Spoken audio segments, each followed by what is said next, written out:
the news tonight, Prime Minister Hani al-Mulki meets with his Palestinian counterpart over the revival of Palestinian-Israeli peace talks as Mahmoud Abbas holds talks in Paris on the prospects of a two-state solution. Civilians leave the besieged eastern part of Aleppo through a safety zone set up to evacuate people trapped in opposition-held areas, while in Homs residents begin restoration of their city. And in Germany, hundreds of far-right protesters march in Berlin to demand that Chancellor Angela Merkel step down for her open-door refugee policy, blaming refugees for recent terror attacks. Good evening and welcome to a new edition of the news. We begin here at home, where Prime Minister Hani al-Mulki met his Palestinian counterpart Rami Hamdallah. Mulki voiced hope that the Palestinians and Israelis would soon return to the negotiating table and arrive at a two-state solution based on international legitimacy, blaming turmoil in the region on the failure to resolve the Palestinian-Israeli issue. Mulki and Hamdallah also discussed the importance of reaching Palestinian reconciliation and ending Israeli illegal settlement as key factors that may undermine future peace talks.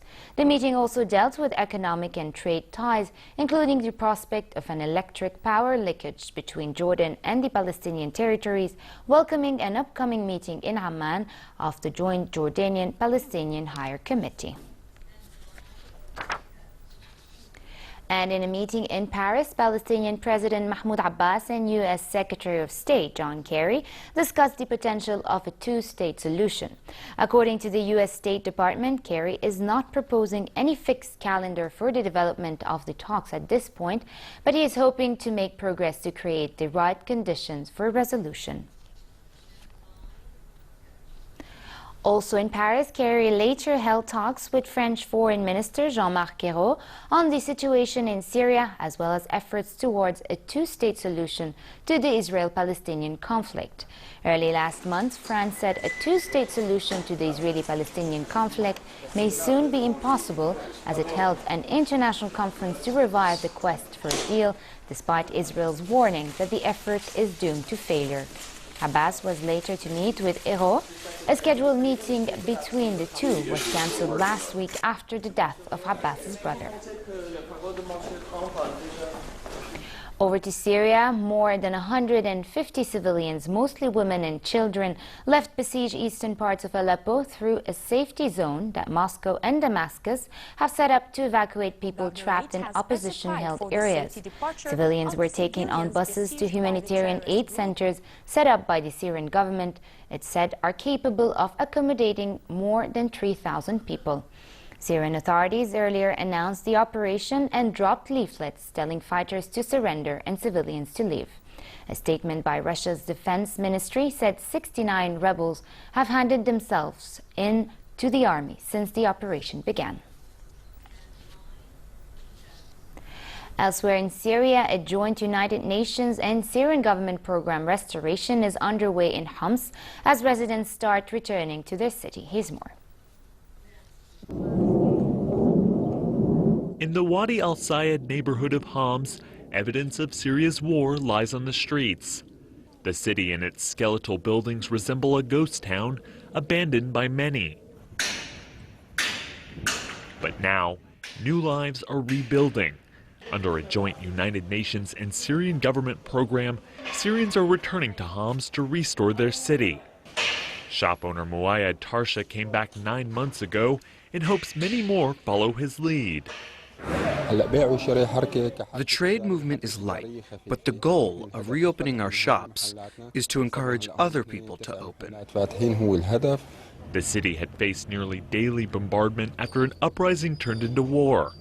Then in 2014, government forces regained control of rebel-held areas, clearing the way for the program to begin picking up the pieces.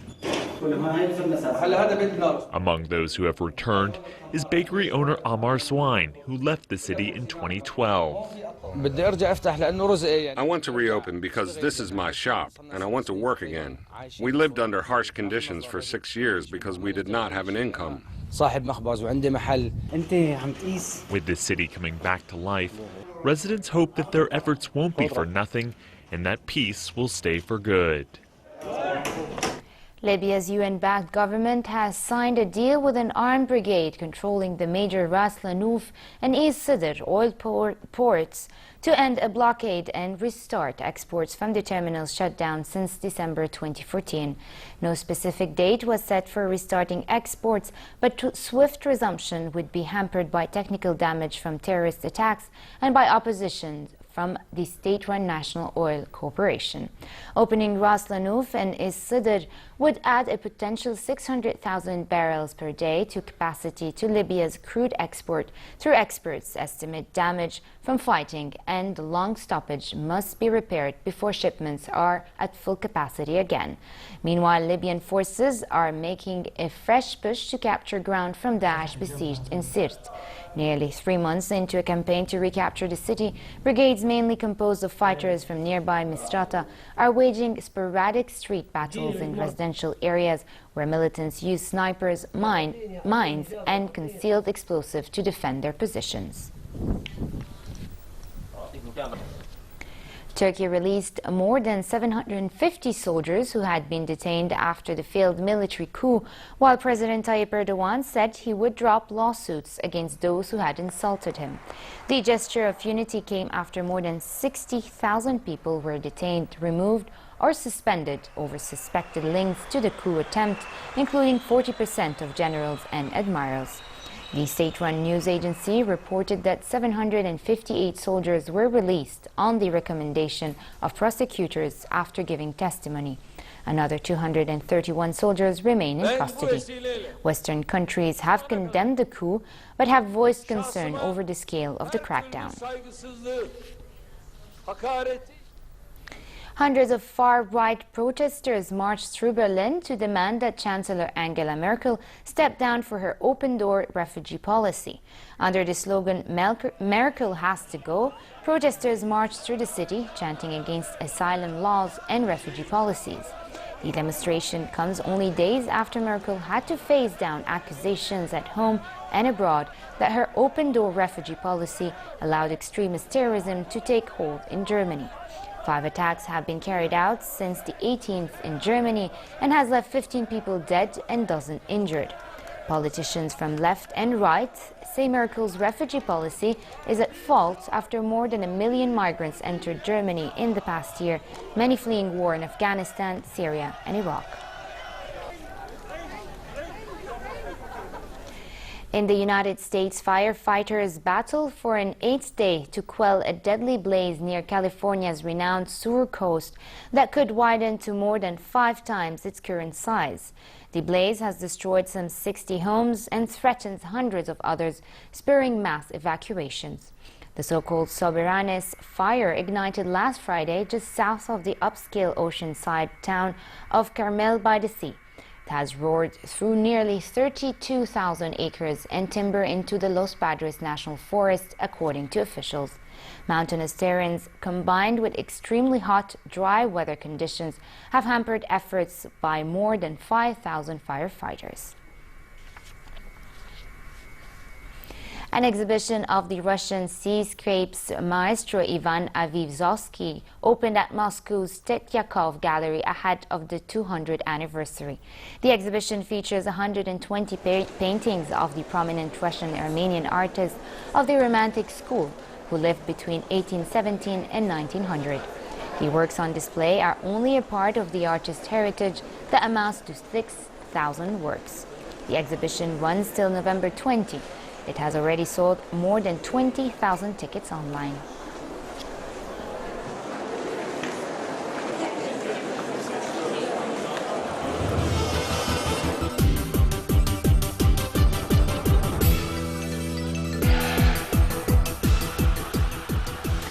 Frenchman Gaël Monfils maintained his run of brilliant from when he nailed Milos Raonic big serve to eliminate the local favorite from the Roger Cup in Toronto. Monfils displayed his renowned athleticism in a high-quality quarterfinal, relying on his lightning fast-court coverage to manufacture a 6-4, 6-4 victory over the losing Wimbledon finalists. Second seed Stan Wawrinka and third seed Kei Nishikori will meet in the semi-final.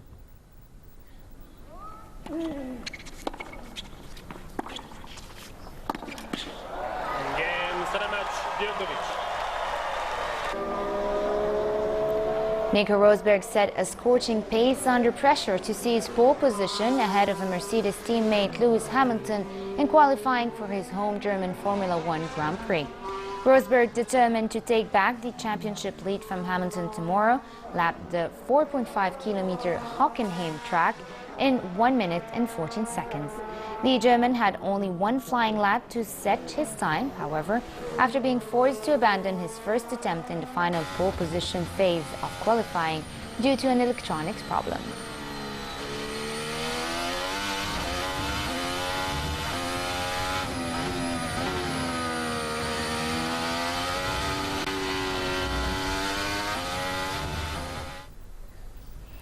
And finally, it remains hot in most regions for the rest of tonight, with temperatures at 3 to 5 degrees above their annual average. A hot air mass is expected to peak on Monday as temperatures soar 5 to 7 degrees above average temperatures for this time of the year. Winds will be northwesterly moderate. Daytime temperatures in the capital are expected to reach 35 degrees Celsius, dropping to 24 degrees at night, while mercury levels in the Gulf of Aqaba will hit 42 degrees, plunging to 30 at night.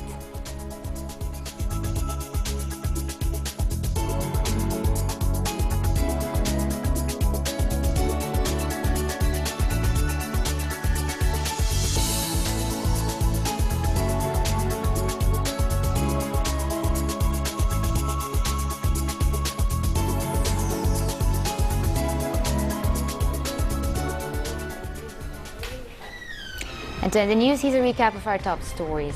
Prime Minister Hani al-Mulki meets with his Palestinian counterpart over the revival of Palestinian-Israeli peace talks as Mahmoud Abbas holds talks in Paris on the prospects of a two-state solution.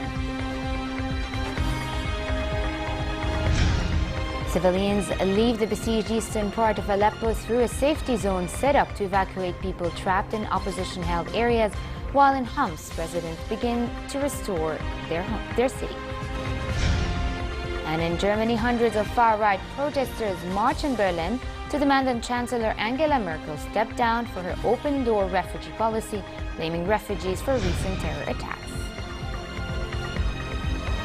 And with this, we come to an end. I'm Farah Ajrouni. Thank you for watching and have a good night.